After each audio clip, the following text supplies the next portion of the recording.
Damos início à programação da tarde com um tema que impacta diretamente toda a cadeia de grãos: as projeções para o esmagamento de soja e a demanda por milho. Para moderar essa conversa, convido ao palco a analista do mercado de grãos, Datagro, senhora Giovana Cavalca.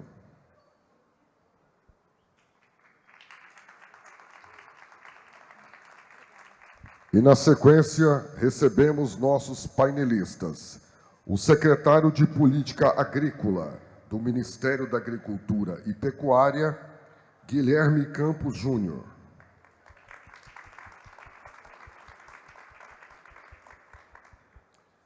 E a presidente da Comissão de Tributação da ABIOV, Priscila Valim.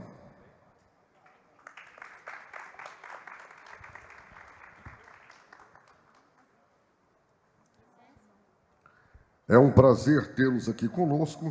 Durante o painel, fiquem à vontade para enviar perguntas aos palestrantes. O formulário pode ser acessado via QR Code, que permanece visível na tela. Com a palavra, a senhora Giovana. Olá, boa tarde a todos. Queria agradecer a presença de todos nesse evento. Queria agradecer ao Dr. Plínio e à família Nastari pelo convite para moderar essa palestra numa companhia tão qualificada, de um tema tão rico em discussões. Espero que a gente tenha uma excelente palestra. A dinâmica estabelecida é o secretário Guilherme fará uma apresentação breve de 10 minutos, seguido pela doutora Priscila.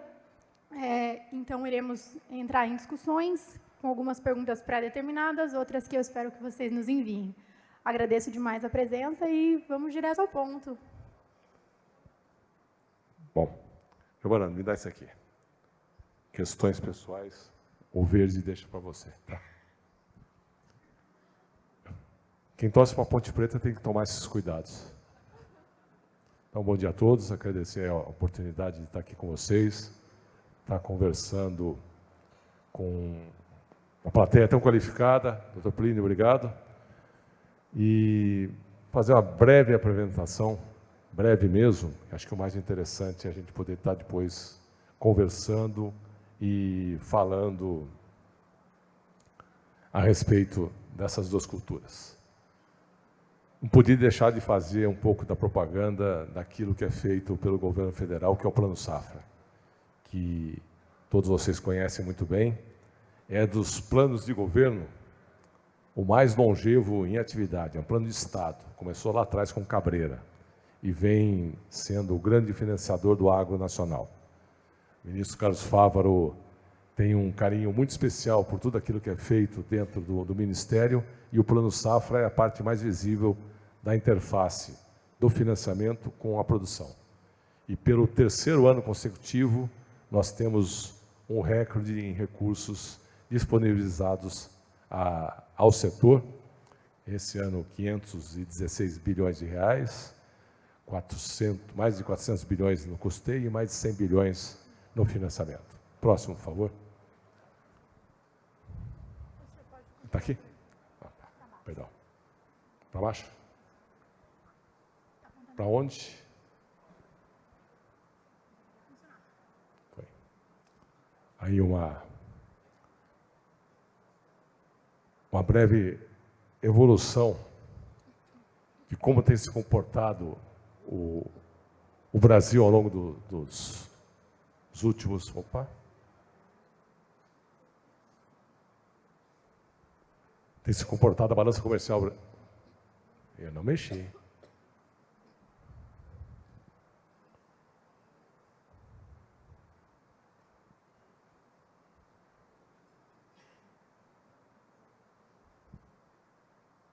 Botou. Tá. O delay está judiando aqui. Questão da balança comercial brasileira e a importância do agro dentro daquilo que o Brasil faz. Se não fosse pelo agro, nossa balança seria negativa.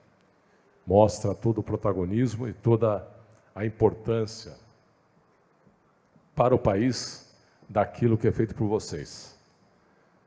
Cada vez mais o Brasil se consolida como protagonista se consolida como o principal exportador em alimentos e energia do mundo. Um mundo que é faminto pelos dois, tanto por alimento quanto por energia. E com um grande diferencial daquilo que é produzido no Brasil. O Brasil é extremamente competitivo. E essa competitividade do que é produzido pelo Brasil incomoda e assusta muita gente.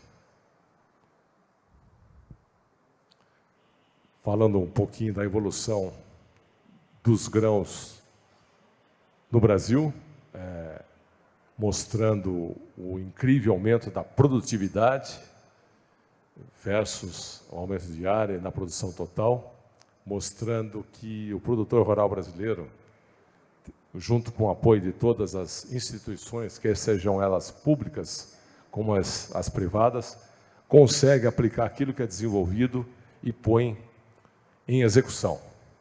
O que foi feito no Brasil nesses últimos 50 anos é algo admirável. A ocupação pelo Centro-Oeste, a ocupação pelo Mato Piba, agora mais recentemente, é algo que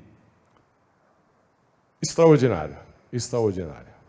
Se fosse nos Estados Unidos, Hollywood faria um filme mostrando toda essa saga que trouxe principalmente os gaúchos, catarinenses, paranaenses e até paulistas como eu, para ocupar essa região do país e mostrando que isso dá resultado e deu resultado. O Brasil, mais uma vez, é a bola da vez na produção mundial. Falando um pouco do milho, vocês muito mais especialistas do que eu, mostrando a evolução, o milho safrinha. Essas lâminas vão ficar à disposição de vocês, tá? Pode ficar tranquilo, tá combinado já com a organização. As lâminas ficam à disposição de vocês para que possam levar aí as informações. E o milho, que começa lá atrás, era o milho safrinha, né? Era o milho safrinha, todo mundo falava safrinha com safrinha mesmo, agora é milho safrão, com peso e com uma importância cada vez maior, mostrando que aquilo que a gente coloca como inovação e coloca como desafios para o produtor rural, vem acontecendo e com grande desempenho. No caso, a soja. Isso da soja é espetacular. O que o Brasil fez com a soja é digno de muitos aplausos, como nós tivemos agora. Parece que foi combinado. Pois a soja veio aplauso.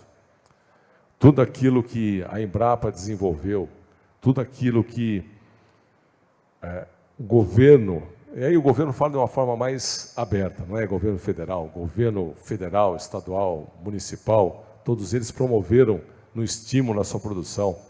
Tudo aquilo que foi colocado como uma nova possibilidade de negócio, vem resultando nisso que vocês veem.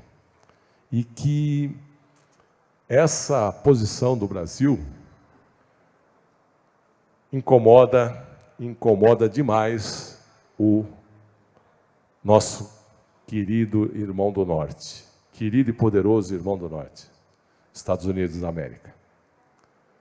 O Brasil vem ocupando cada vez mais esse espaço, tanto na produção total, quanto a gente coloca ali nas duas culturas. No milho, os Estados Unidos ainda o maior, na soja, nós já ocupando esse espaço, e mostrando que a hegemonia dos Estados Unidos na produção de grãos e na exportação para o mundo já não existe mais. E que isso vem preocupando bastante. Eu diria para vocês até que, em cima de tudo isso que nós estamos passando, isso daqui é um grande motivador para dar uma seguradinha no Brasil. Dá presta atenção. Pessoal, não é assim também não, né? Vocês pensam que vão crescendo, crescendo, crescendo, e não vai ter nenhuma pedrinha no meio do caminho? mas as pedras vão sendo colocadas e serão devidamente retiradas do caminho pela competência do produtor rural brasileiro, pela competência de toda a cadeia do agro nacional. O agro brasileiro é espetacular, espetacular mesmo. Eu estive, como é que está meu tempo? Está acabando. Eu estive, a pedido do ministro, participando do Outlook Forum do USDA esse ano. E lá algumas coisas chamaram a atenção. Primeiro, não teve uma palavra a respeito de sustentabilidade, preocupação com o meio ambiente. Sustentabilidade é para você cobrar e falar, não é para praticar. Nenhuma preocupação com a questão social dos trabalhadores do campo. Uma preocupação muito grande com a inflação dos alimentos. Foi no auge da falta de ovos. Só fazendo um paralelo, lá eles tiveram a gripe aviária, a influenza aviária, e abateram algo perto de 180 milhões de aves. Foram para o sacrifício. Aqui, nós tivemos pontualmente em Montenegro, no Rio Grande do Sul, e foram sacrificadas 18 mil aves. E resolvido e contornado o problema. Para vocês verem a excelência que é a defesa sanitária, tanto animal quanto vegetal aqui no país. Outro ponto era a questão da preocupação com a rentabilidade do produtor rural dos Estados Unidos. E algo que sempre ficava nas entrelinhas, a preocupação com o Brasil. A preocupação com esses números que o Brasil passou a ter e a representar dentro do comércio mundial.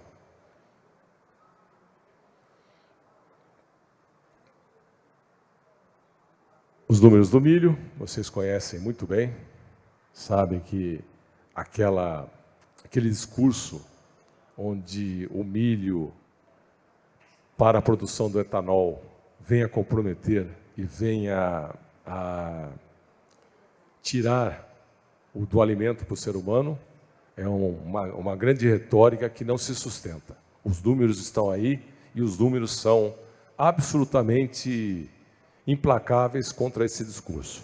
São ações que promovem e garantem a sustentabilidade do produto do produto lá na ponta, porteira para dentro. Essa colocação do milho, tanto para a alimentação humana e animal, quanto para a produção do etanol.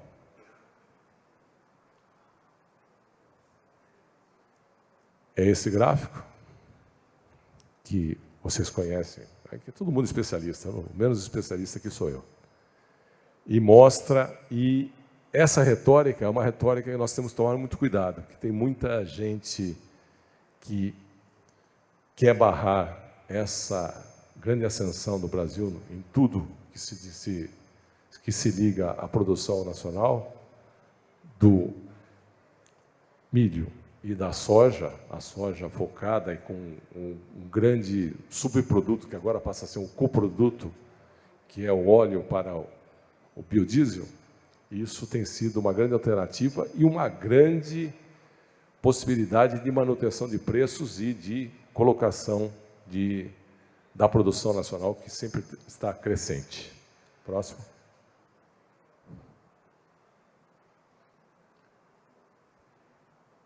Também o quadro da soja, que vocês conhecem muito bem. A vinda do biodiesel faz com que a soja tenha uma colocação, depois do seu esmagamento do óleo, de uma maneira que se tornou básica, que é o biodiesel. E as duas ações que entraram em vigor agora em 1º de agosto, que foram o E30, a mistura de 30% do álcool anidro na gasolina, e o D15, que é a mistura de 15% do biodiesel ao diesel, tornaram, primeiro, o Brasil de importador de gasolina para exportador. E, segundo, no diesel, uma diminuição muito grande da necessidade da importação do diesel.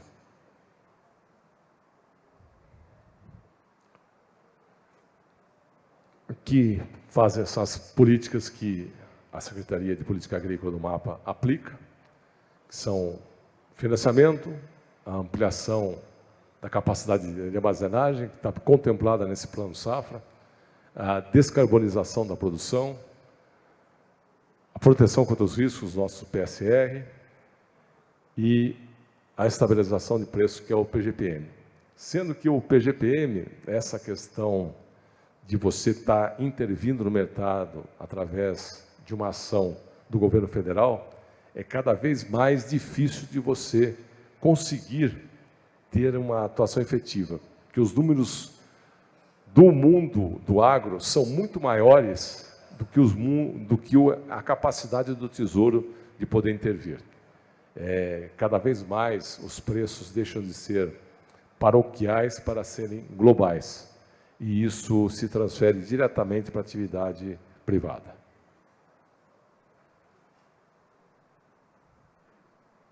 Com delay ou sem delay?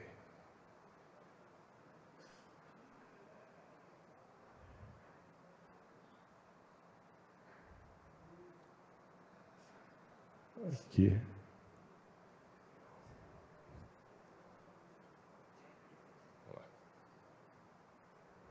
Não sou só eu, hein? Não sou só eu. Pronto. Vem sofrer junto aqui.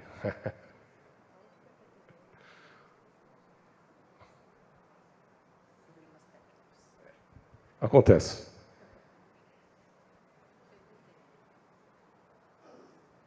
Acho que tem mais só dois slides a mais.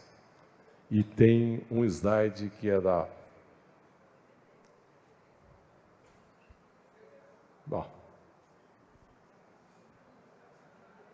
Pode encerrar, assim acaba da sequência. A Giovana está olhando aqui com um olhar fulminante. Vai estar também disponível para vocês a filipeta do Plano Safra, com todos os planos que foram disponibilizados nesse atual Plano Safra 25-26, com os principais programas, as taxas e os prazos. Aí, de uma maneira, que é isso aqui, uma maneira muito rápida, fazendo essa introdução e agradecendo a oportunidade mais uma vez e a sua paciência, Giovana. O olhar está fulminante. Nós que agradecemos pela paciência com o sistema técnico. Muito obrigado, e estamos aqui para o debate na sequência, tá bom? Obrigado, pessoal.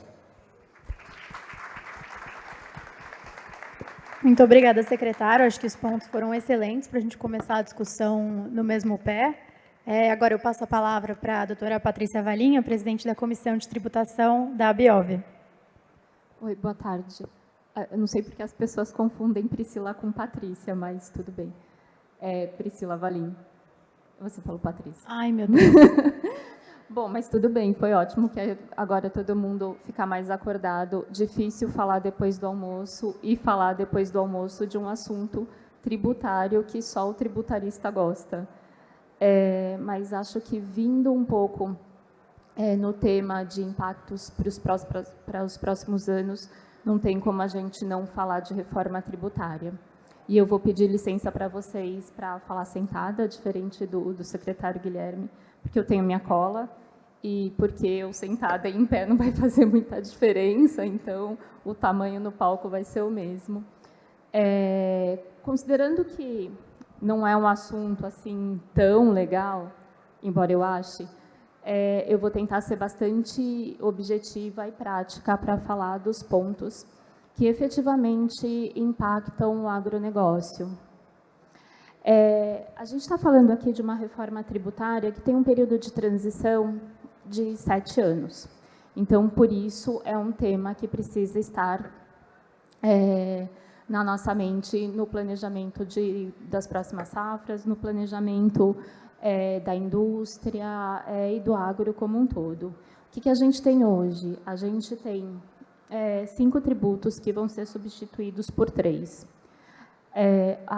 Inicialmente, o plano ali era muito mais agressivo, a gente estava falando de diminuir 9 para 5, 9 para 3, mas o que fechou foram essas substituições. Então, a gente tem ICMS e ISS sendo substituído pelo IBS, PIS, COFINS, pela CBS e o IPI pelo imposto seletivo.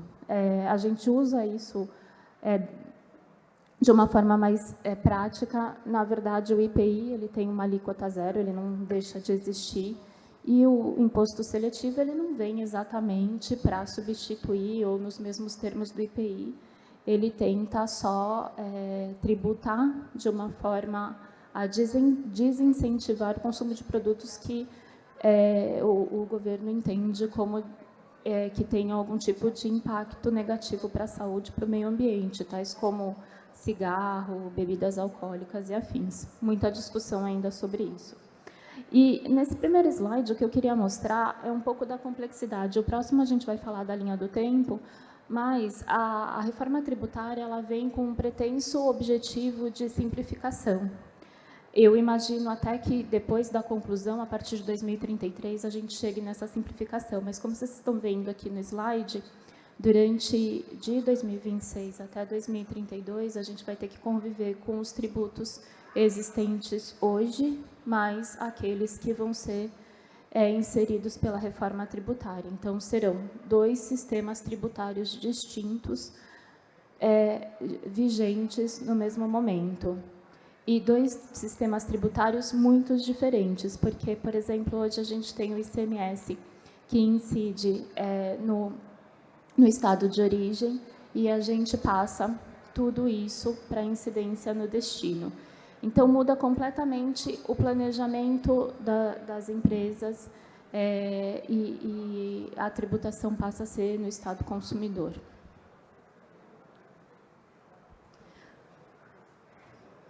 Aqui a gente tem, como eu disse, a linha do tempo. A reforma tributária ela já vem sendo discutida há mais de 30 anos. A ideia era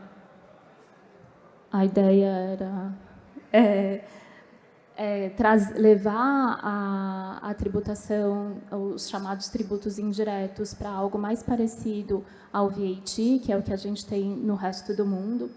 Mas só em 2023, no final de 2023, salvo engano, dia 15 de dezembro, a gente teve a publicação da Emenda Constitucional 132, que trouxe a reforma tributária para o ordenamento jurídico brasileiro. Durante o ano de 24 e esse ano, a gente começou a ter a regulamentação. Aqui o número da lei complementar está errado, eu vi agora há pouco, não é 210, é 214. Então, a gente teve, no começo desse ano, a publicação da Lei Complementar 214, que trouxe, de forma geral, a sistemática da reforma tributária e algumas notas técnicas que têm sido publicadas agora também em 2025, em como isso vai funcionar. A ideia é que as obrigações acessórias que hoje são apresentadas sejam substituídas por um único XML, onde haverão todas as informações e a apuração vai ser assistida pelo governo em tese, os contribuintes só precisam dar de acordo. O ano que vem, a gente começa com um período teste, a princípio, sem o recolhimento de CBS e IBS, apenas com entrega das informações acessórias. Em 2027, deixa de existir PIS e COFINS e a gente começa com a incidência da CBS, sem a alíquota ainda definida. Esse período teste de 2026 é justamente para conseguir definir a alíquota, porque a promessa é de não haver majoração de carga.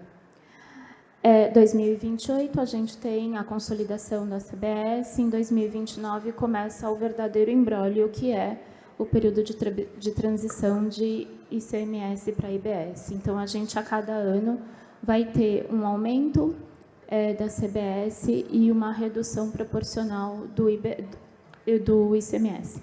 Então, no primeiro ano, eu vou recolher 90% de ICMS, 10% de IBS. Em 2030, 80% de ICMS, 20% de IBS, até chegar em 2033, quando o ICMS deixa de existir e o IBS entra com a alíquota cheia. Essa redução de ICMS também representa a redução de todos os incentivos fiscais vinculados ao ICMS na mesma proporção. O agro, ele é um setor amplamente incentivado, então o impacto nisso é muito grande. Eu trago aqui os principais impactos. Considerando que o setor é eminentemente exportador, uma notícia boa é que a imunidade das exportações continua mantida. Então, exportação não tributa. A gente tem redução a zero dos produtos da cesta básica. Essa lista de cesta básica ela foi reduzida. A gente tem no anexo 26 itens. Hoje, cada estado pode ter a sua cesta básica distinta. A ideia é que isso não ocorra mais. Existe a cesta básica geral, prevista na Lei Complementar 214, e cada um dos estados vai ter que observá-la da mesma forma. Redução em 60% dos produtos destinados à alimentação animal. Todas essas reduções e essa alíquota zero, com exceção da exportação, a gente precisa ter muito cuidado com o NCM, porque a lista publicada pela lei complementar, ela define os produtos por NCM. Então, a depender da classificação que eles adotarem, eles podem ser ou não enquadrados na lista da forma adequada. Então, a gente tem também redução de 60% para produtos agropecuários, de 60% para os insumos, e redução a zero para hortifrutis e ovos, uma lista mais enxuta, mas é um complemento da cesta básica.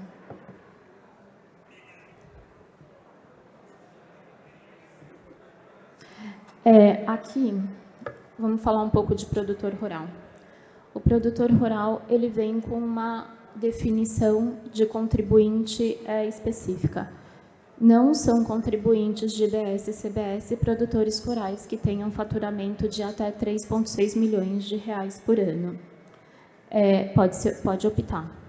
Em querendo, pode optar por ser contribuinte. O que implica isso na cadeia? Os produtores rurais não contribuintes vão ter a aquisição de todos os insumos, energia elétrica, combustível, serviços e outros insumos não listados com redução, com essa tributação normal, e bens de capital e insumos agropecuários específicos, de acordo com a NCM, como eu falei anteriormente, com suspensão. E quando ele é produtor, ele pode tomar crédito de todos desses insumos para sua atividade, os não suspensos, eles podem tomar crédito e repassa normalmente na cadeia seguinte para a indústria ou para a exportadora. O produtor não contribuinte, ele não toma crédito de nada, mas em contrapartida ele repassa um crédito presumido para o próximo da cadeia, a indústria ou exportador. Esse crédito presumido ainda não está definido, ainda tem muita coisa pendente de regulamentação na reforma. Não foi só o secretário que teve problema aqui com o delay, eu estou. Tá. Aqui a gente tem um pouco de uma questão que também impacta bastante o agro por conta das exportações. As exportações, como eu disse, são imunes, mas a ideia da reforma é que você tenha crédito de tudo aquilo que você adquire. Então, imagina que uma cadeia eminentemente exportadora vai acumular crédito se não conseguir desonerar as entradas. E hoje, essa situação, esse cenário, ele já existe. Né? As tradings e a indústria exportadora, eles são acumuladores de crédito. O estudo que a gente fez via Biov trouxe que esse crédito seria impactado no mínimo 10 vezes. Considerando que a reforma tributária ela traz um crédito financeiro, eu pago isso no preço do meu produto, o impacto financeiro para as empresas exportadoras é gigante. O custo de capital desses créditos parados no balanço pode ser muito impactante para o setor. Mas, com isso, um trabalho que foi muito bem feito no Congresso garantiu que exista a possibilidade de aquisição de produtos in natura e manufaturados com suspensão de duas formas. Primeiro, as empresas exportadoras precisam ser cadastradas numa certificação que chama OEA, e com isso poderiam adquirir produtos in natura e manufaturados com suspensão, e diminuindo os créditos. Veio também um conceito de preponderantemente exportador. Empresas com 50% ou mais da sua receita vinculada à exportação poderiam comprar produtos in natura sem a incidência de IBS e CBS. Essas duas possibilidades trazem para as indústrias que são associadas da Biov, por exemplo, uma economia de aproximadamente 30 bilhões de reais de crédito de tributos. Sem essa suspensão, significa dizer que a indústria teria 30 bilhões de reais a mais no balanço, gerando um custo financeiro gigantesco. Pensando que a gente está falando aqui de juros de 19% ao ano, existe a possibilidade de uma quebra generalizada. E por que isso é tão importante? Porque eu estou falando aqui de custo financeiro. Porque a ideia da reforma é: você paga e eu te devolvo. No prazo de 30 dias, para quem for cadastrado no programa de conformidade. A gente ainda não sabe o que é isso, porque não foi regulamentado. 60 dias para bens de capital, o prazo normal é 180 dias. 180 dias é um prazo bastante longo para quem está falando de dinheiro parado. Mas o que traz bastante preocupação é esse prazo de 360 dias, se houver abertura de fiscalização. O que é uma abertura de fiscalização? Hoje em dia, a abertura de fiscalização é qualquer correspondência que eles te mandam pelo ECAC. Então, a nossa maior preocupação é que esse prazo de 360 dias vire o prazo usual, e que ele represente até uma majoração, porque, em tese, você teria 5 anos para ser fiscalizado. Como eu disse, ainda tem muita coisa na reforma que precisa ser regulamentada. Pontos principais aqui que impactam o nosso segmento são os requisitos da OEA. A gente tem discutido com a Receita Federal para garantir. Hoje, o operador executivo aduaneiro, que é o que significa essa sigla, ele é utilizado, em sua maioria, por indústrias. A gente sabe que o agro tem uma cadeia muitíssimo diferente da indústria, com questões muito específicas que precisam ser consideradas. Então, a gente tem discutido bastante a possibilidade de trabalhar ou em requisitos específicos ou em uma certificação específica para o agro. A aplicação de não incidência dos fretes vinculados à exportação. A reforma tributária trouxe também não só a imunidade da exportação do produto exportado, mas também de todos os serviços direta e exclusivamente vinculados à exportação. É importante que a gente consiga vincular ou trabalhar na regulamentação para que o frete de exportação também esteja sujeito a essa não incidência. A suspensão de bens de capital também não está completamente regulamentada. Mas, dentro de tudo isso, a maior lacuna dessa reforma tributária é a ausência da aprovação do PLP 108, que ele, ao lado da Lei Complementar 124, que foi aprovada esse ano, ele traz todos os fundamentos de aplicação do regime de reforma tributária e, principalmente, o funcionamento do comitê gestor. Sem isso, enquanto a gente não tiver a aprovação do PLP 108, a gente não consegue fazer a implementação da reforma tributária de uma forma ampla. Eu acho que foi muita coisa muito rápido, espero que eu tenha conseguido atingir minimamente o objetivo dessa palestra, que era deixar vocês cientes de que tem uma reforma e que isso tem um impacto gigante para o setor do agronegócio e que todos os investimentos e todos os investimentos e planejamentos feitos a partir de 2026 podem ser infinitamente impactados com relação à tributação. Obrigada. Muito obrigada, Priscila. Foi excelente a explicação, muito clara. Eu vou iniciar aqui as perguntas. Eu sei que a gente tem pouco tempo, então eu imagino que a gente consiga fazê-las de maneira mais sucinta.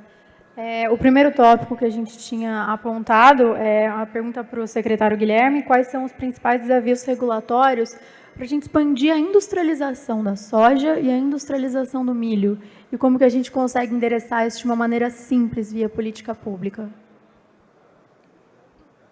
Bom, Fácil essa. pergunta fácil, pergunta $1 milhão. Ainda mais depois da explanação da Priscila, da reforma tributária. Torço imensamente que a reforma tributária dê certo. Torço imensamente. Tenho as minhas ressalvas, mas vou guardar para mim. E o que eu digo para vocês tomem muito cuidado com aquilo que algum Estado possa estar oferecendo de vantagem hoje. Vai cair tudo. Tomem muito cuidado em fazer qualquer planejamento de investimentos em grãos, nos seus processamentos, nas vantagens que são colocadas por cidades e por estados, que isso daí, com o que foi aprovado, cai tudo por terra. Do ponto de vista do governo federal, o governo federal tem as suas políticas muito explícitas e específicas para o setor, de uma maneira muito clara, e a regra do jogo está aí para todo mundo. Não existe algo mais concreto que venha a incentivar a produção tanto do milho quanto da soja, quanto a política energética. A política energética é um grande incentivo não fiscal à atividade. E, do ponto de vista regulatório, não tem muito o que está inventando. Não tem muito o que está inventando, é deixar com que vocês trabalhem e usando aquela máxima. Se o governo não atrapalhar, já está ajudando muito. Se conseguir facilitar a vida, então já é o nirvana, é o paraíso. Perfeito, muito obrigada. E só mais uma observação. Eu me sinto aqui incluso na cota masculina de palco. E é uma constatação da presença cada vez maior das mulheres na atividade do agro brasileiro. Parabéns para vocês que estão tomando um espaço muito grande dentro da atividade no campo. E não é confete, é uma constatação. Parabéns para vocês. Obrigada. Bom, perfeita resposta. Doutora Priscila, como o sistema tributário, em especial após a reforma, ele vai conseguir impactar a atratividade desses novos investimentos, positivo ou negativamente, para a expansão do esmagamento e para a expansão do processamento de milho? Hoje, o que eu vejo pós-reforma, como o secretário colocou, os benefícios eles deixam de existir, né? Vão sendo reduzidos gradualmente até 2032, e em 2033 deixam de existir por completo. O que eu vejo de positivo nisso, eu sou tributarista, eu sou advogada, então assim, não tenho muita, não consigo fazer análise de mercado, mas o que eu vejo, considerando o aspecto tributário, de muito positivo é que as análises de investimento, elas deixam de ser fiscais. A gente vê hoje muitos investimentos, muitas plantas, muitas indústrias sendo construídas exclusivamente por uma questão fiscal. Muito resultado de business é formado exclusivamente por benefício ou incentivo fiscal. Isso deixa de existir. As indústrias precisam ser eficientes, as plantas precisam ser eficientes. Você vai ganhar do seu concorrente não porque você conseguiu negociar um benefício melhor no Estado, mas porque você tem mais eficiência. Eu costumo dizer que isso significa business sendo business, né? Ninguém mais vai se esconder atrás de um incentivo fiscal, de um benefício fiscal para fazer resultado. Então, eu acredito, o que eu vejo de positivo pós-reforma é um incentivo grande para que as indústrias trabalhem em modernização, em implementação de tecnologia, para garantir a sua maior eficiência. A gente deixa de ter um artifício externo para isso. Bom, perfeito, muito obrigada. Já emendando numa outra pergunta aqui, inclusive pelo citado do secretário, em relação à atratividade dos estados para o esmagamento de soja, em relação aos diferentes sistemas, né? Como você está enxergando esse cenário no momento para a expansão das novas plantas e a expansão do esmagamento a partir da disponibilidade da soja? Eu vou falar que as coisas que a gente mais discute internamente são projeções de investimento considerando a reforma tributária. Eu acho que tem uma movimentação do mercado que vai acabar acalmando e absorvendo todas essas mudanças. Mas não existe, o que existe na legislação é uma vedação aos estados de criação de novos incentivos e benefícios fiscais. O que a gente imagina que possa acontecer é que os estados acabem instituindo incentivos financeiros, como Goiás tem, o Fomentar, coisas desse gênero, eu imagino que possam continuar acontecendo, porque se não tiver algum tipo de incentivo financeiro ou de logística, é provável que todas as indústrias acabem se deslocando para onde está o consumidor final. E aí não vai fazer sentido, a gente deixa de ter incentivos em estados e cidades menores que hoje acabam tendo indústrias exclusivamente porque concedem incentivos. Mas eu acho que ainda tem assim, uma movimentação do mercado que deve acontecer e que a gente não consegue mensurar tributariamente. Quando a gente olha friamente para a legislação, é preocupante. Eu acho que os estados que hoje têm plantas no agro, Mato Grosso, Goiás, Mato Grosso do Sul, que atraíram investimento por conta de incentivos fiscais, eles devem estar pensando numa alternativa para manter todos esses investimentos ou para trazer novos investimentos para os próprios estados. Perfeito. Essas respostas elas iluminam bastante. É bom ter uma advogada respondendo também. Bom, a gente já está se aproximando do fim, acho que dá tempo de fazer uma pergunta a mais, em especial para o secretário, em relação nessa crise de tensões internacionais, fluxos de comércio, como que o mapa enxerga o papel do Brasil enquanto fornecedor global de farelo de soja e de óleo de soja versus o papel do Brasil enquanto fornecedor global de grão de soja?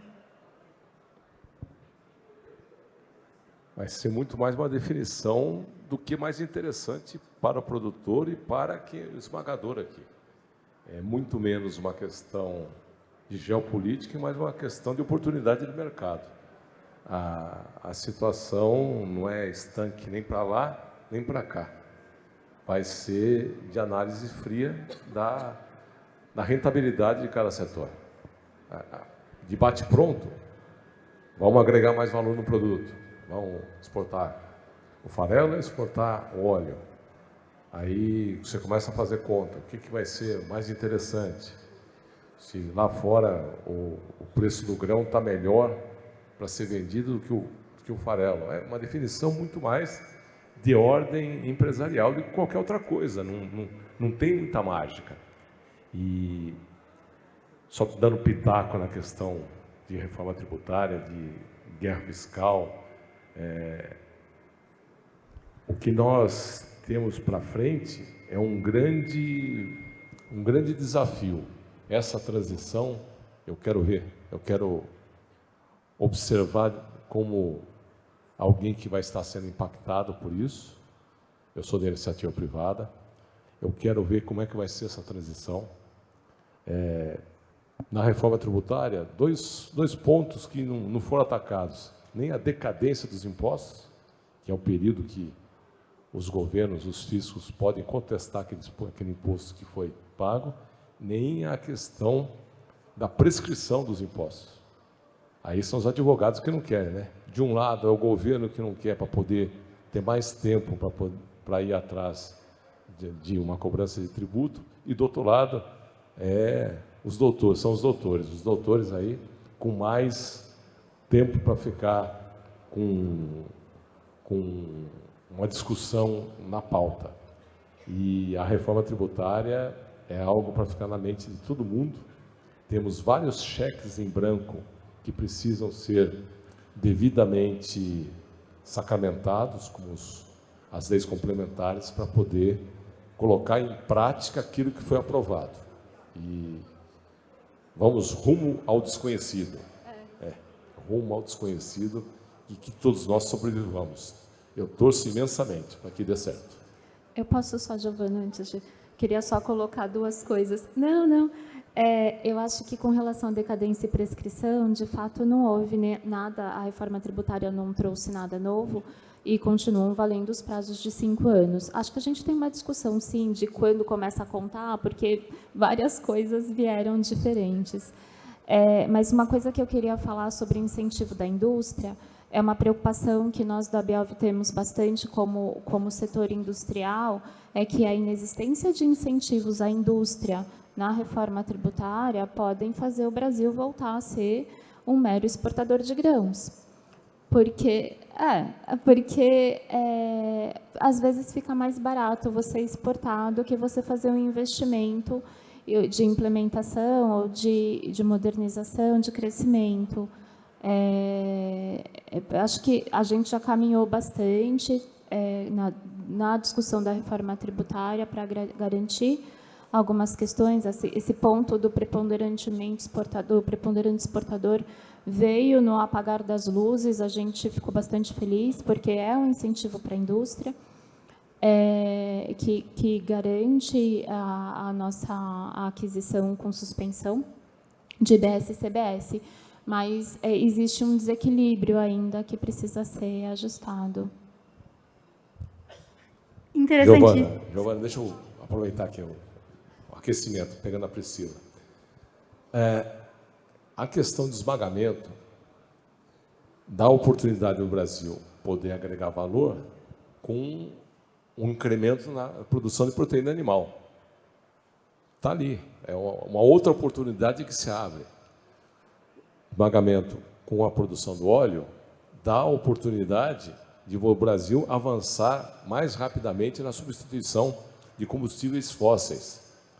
E isso é muito mais uma condição de mercado do que uma condição de incentivo fiscal. O mercado é muito mais forte que qualquer incentivo fiscal que possa ser colocado dentro de uma reforma tributária.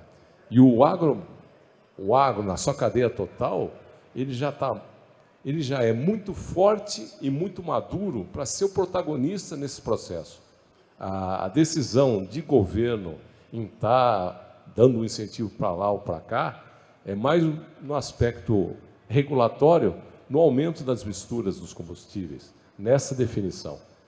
Mas mais uma vez, o grande definidor é o mercado, que rentabiliza ou não a atividade de cada um dentro da cadeia do agro. Posso? Bom, queria agradecer à doutora Priscila, ao secretário Guilherme. A palestra poderia ter durado muito mais, é um tema riquíssimo. Acredito que a gente tocou nos principais pontos. Queria agradecer a atenção de todos, novamente a Datagro e a família Nastari pelo convite. Continuamos nessa discussão muito rica ao longo da tarde. Espero que todos aproveitem o final do evento maravilhoso, com muitas presenças ilustres.